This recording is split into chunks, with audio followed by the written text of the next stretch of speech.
Exodus chapter 2, verses 1 to 3. And a man of the house of Levi went and took as a wife a daughter of Levi. So the woman convinced and bore a son. And when she saw that he was a beautiful child, she hid him 3 months. But when she could no longer hide him, she took an ark of bulrushes for him, daubed it with asphalt and pitch, put the child in it, and laid it in the reeds by the river's bank. Good evening po sa lahat.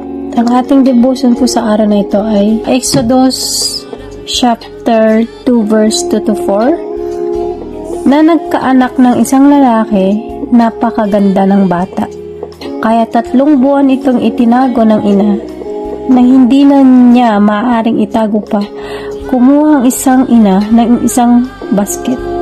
Nayari sa tangkay ng tambok at pinahiran ng alkitran upang hindi pasukin ng tubig.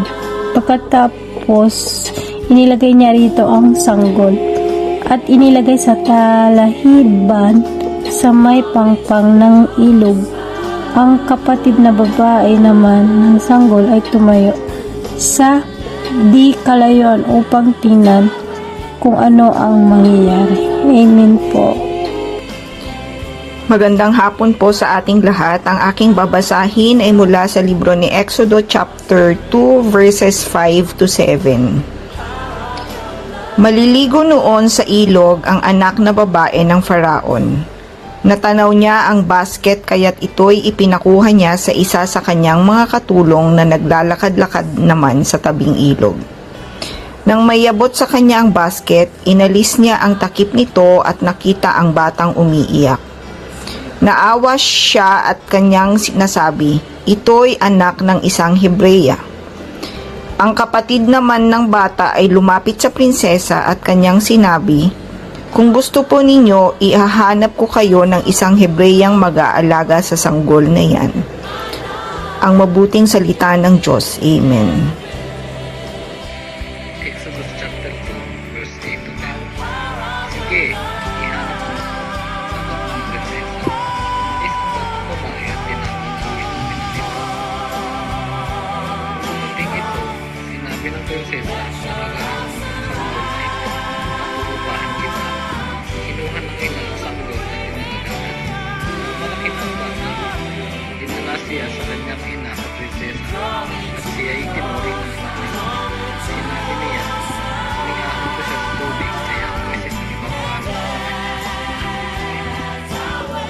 Isang mapagpalang araw po sa ating lahat. Narito po ang ating daily devotion.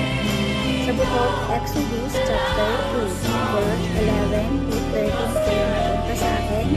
So basahin po natin. Sumagot si Moses, "Sino po ako para sa Faraon at ilabas ang bayang Israel mula sa Ehipto? Huwag kang mag-alala, hindi kita pababayaan at ito ang magiging katibayan na ako ang magserbi sa iyo. Sa bundok ito, sasambahin mo ako pag nailabas mo ako na nasa Ehipto ang aking bayan," sabi ng Diyos. Sinabi ni Moses, "Pupunta ako sa mga Israelita at sasabihin sa kanila na ako'y sinunod ng Diyos ng aming ninuno. Ngunit ano po ang sasabihin ko kung itinanong nila kung sino ang nagsulo sa akin?" Amen po. Sa mga gusto po magbasa po ng Bible, ayan po. Simulan po natin sa Genesis para po nangyayon natin ang gusto. So, basta po din sa dahil sa church mate namin, ang aming RCCI Church is meron po kami nataas na sa aming isang buong po. Meron po kami daily devotion po. Pastor para magbasa namin Bible daily devotion. So, Exodus chapter 2 verse 14 to 15. Sabi nito, "The man said, 'Who made the ruler and judge over us? Are you thinking of killing me as you killed the Egyptians?' Then Moses was afraid and thought, 'What I did must have become known.' When Pharaoh heard of this, he tried to kill Moses, but Moses fled from Pharaoh and went to live in Midian, where he sat down by a well." Amen po. Shalom. Exodus 2, 16 to 18. Ngayon, dumating naman ang 7 anak na babae ng pare ng Midian para umigib at painumin ang mga alagang hayop ng kanilang ama. May dumating doon na mga pastol at pinaalis nila ang mga babae, ang kanilang mga hayop.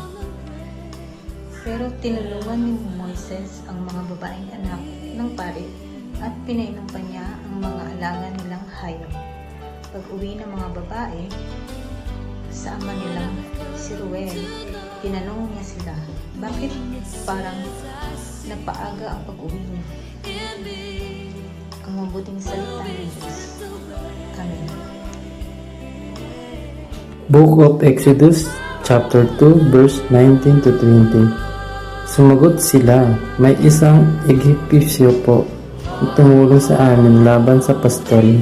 Ipinagigib niya kami ng tubig at pinainom ang aming mga hayop. Nagtanong ang kanilang ama, nasaan na siya? Bakit ninyo siya iniwan? Tawagin ninyo siya at anyayahan kumain. Amen.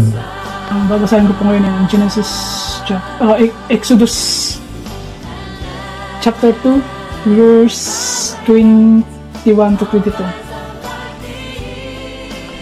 Mula noon, doon na nanirahan si Moises at pinakasal sa kanya ni Jethro ang anak nitong si Sipora.